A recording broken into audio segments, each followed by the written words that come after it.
Welcome back mga kadangers! Welcome sa ating vlog for today!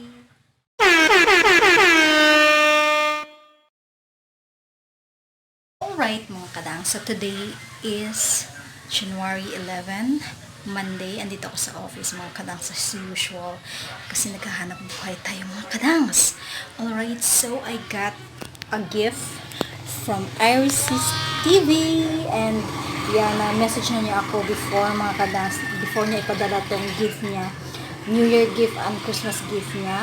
Thank you so much Sis Iris sa pag-gift mo, and alam talaga guys na konting-konti lang yung natanggap ko ngayong Christmas kasi of course understandable naman yun kasi sobrang crisis ng panahon natin ngayon, di ba mga kadang? So yes, thank you so much. This is so much appreciated na nakatanggap ako ng Christmas and New Year gift from Iris TV. So kung hindi ka pa nakasubscribe sa kanyang YouTube channel, please subscribe. Marami kang matutunan sa channel niya mga kadangs. Also, she does a song cover mga kadangs. Alright, so ito, just received this gift ngayon. GNT yata yung nag-deliver sa akin. So, unpack natin mga kadangs kasi I'm so very excited. Kanina ko pa to gustong i-unpack pero yung hinihintay ko na itong i-vlog ko kasi alam naman, para to share this to you and to share also this to Sis Iris na nabuksan natin. Alright, so excited. Alright, so somewhat wow, this is Magic Professional Cosmetics Longwear Liquid Eyeliner. Meron na naman akong liquid eyeliner. Oh my god. This is my first ever cosmetics sa 2021. Alam mo naman guys na hindi na ako gaano bumibili ngayon ng mga cosmetics kasi I don't have budget. Ooh, wow. So, gagawa natin to ng gawa natin to ng review of course. So, liquid eyeliner, hindi pa naman ako marunong pero subukan natin yan. Next is Magic Professional Cosmetics Eyebrow Mascara. Timing. Alright, perfect timing kasi wala na akong eyebrow mascara. Hindi na talaga ako nagbibili-bili ng mga cosmetics of course. Review natin to mga kadangs. Brow mascara para yan sa brow. Alright, next bunot.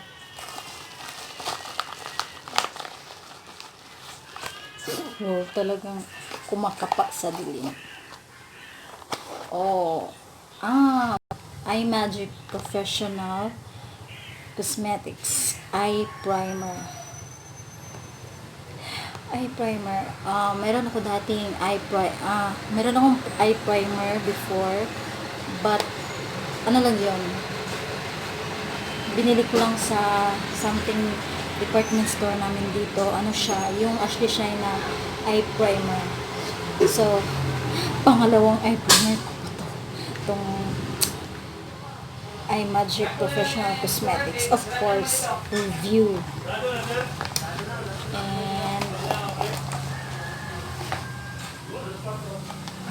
And Magic Concealer and Corrector. Kasi yung concealer ko, wala namang concealer kasi yung concealer ko na Careline is ubos na. And yung concealer ko na bago na binili ko from Fairy Cosmetics, mga kadangs, is nabasag yung lalagyan kasi glass yung lalagyan niya. Pagdating dito ng product is siya guys, basag. So tinapon ko na lang kasi baka may bubog yung yung mga laman-laman, hindi ko na magamit. Perfect yung concealer and corrector niya, Sis Iris. Alright, last but not the least, Pigment Glitter Fix Gel.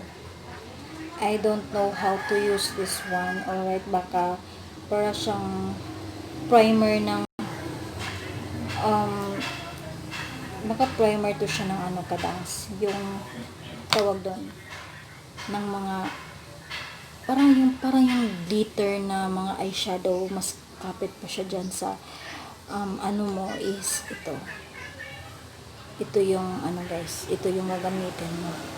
Alright, so all of this is from iMagic Professional Cosmetics. Thank you so much Sis Iris sa pagbigay sa akin ito.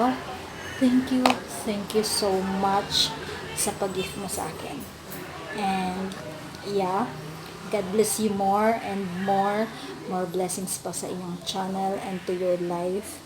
And yun, thank you so much. I'm so very happy nagkaroon ako ng first ever cosmetics sa 2021. Thank you so much.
What's up mga kadangers? Good morning. Today is Miyerkules, January 13. So my god, kakarating ko lang guys. It's 7:03 in the morning. And yan, nakapipi pa ako against the rain. Naka-raincoat pa ako mga kadangs kasi magdadalawang linggo na ata dito sa lugar namin. Mga kadangs na talagang ulan. Yung mga ilog na nadaanan ko as in nag-level up na sila. So, kinatakutan na naman na yung mga area na malapit sa mga ilog is talagang magbabaha na naman. Kasi, panay ulan. Magto 2 weeks na to na panay ulan dito. And pahirapan din ako sa pagta-travel kasi nga sobrang layo ng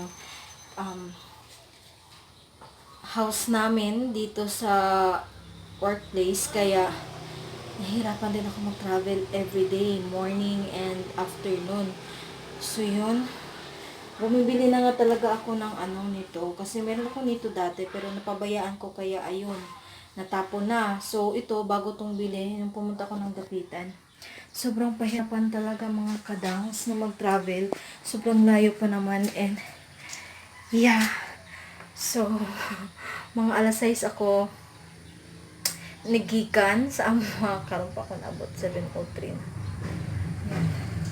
Alright, so wait mga kadangs, may tao pa. Alright guys, so nipalit ko kape kay katulgon kay ko, and then bugno ko akong tiyan guys, so pwede ko kape siya dito mga pisata mga kadangs.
Alright, so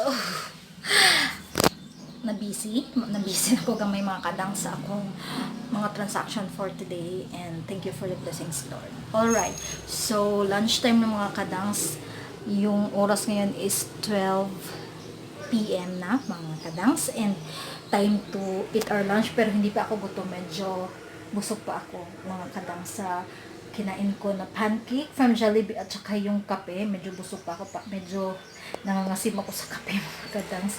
Alright, pero pag gugutumin ako, meron naman akong tira-tira dito from Jollibee, kaya automatic pag gutom na yung ating bitok dyan is automatic makakain na tayo.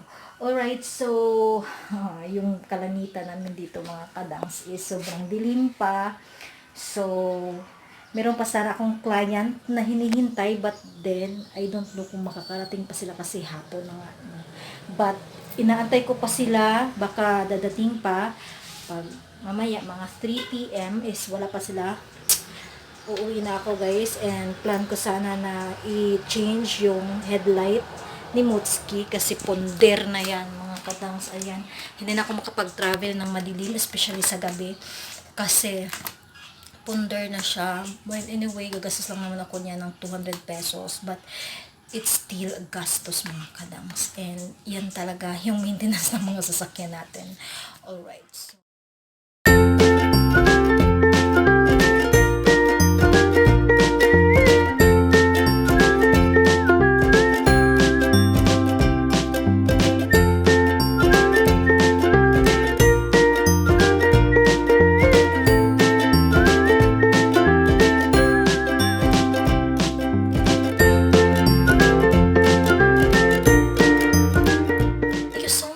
for watching sa vlog natin for today. Salamat sa suporta sa Inday Kuradang channel natin, and hope na makita ko pa rin kayo on my next video and upload mga kadangs.